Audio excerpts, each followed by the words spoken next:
কি গো, এই নাও চাটা খেয়ে নাও। বাবা, কেমন করে সূর্য কোন দিকে উঠছে? দাও। সূর্য উঠছে পূর্ব দিকেই, কিন্তু কালকের থেকে তুমি আর সূর্য ওঠা দেখবে না জান।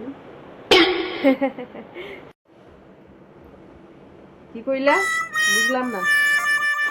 কিছু না কিছু না, আগে চাটা খাও না তুমি। তাড়াতাড়ি খাও, খেয়ে নাও, তাড়াতাড়ি খেয়ে নাও। জান, কালকে ওই ঝগড়া হয়েছে, ওইটার জন্য ক্ষমা করে দিও। ওটা আমারই ভুল হয়েছিল।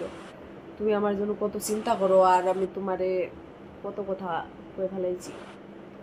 সরি জান। তুমি আমার কাছে মাপ চাইতেছো কেন? ঠিক আছে, চাটা খাইতে হবে না, দাও, চাটা দাও। এত আদর করে চাটা বানায় আনছো, খাবো না কি রে? আসলে ওই চাটার মধ্যে ইঁদুরের ওষুধ মিশানো আছে।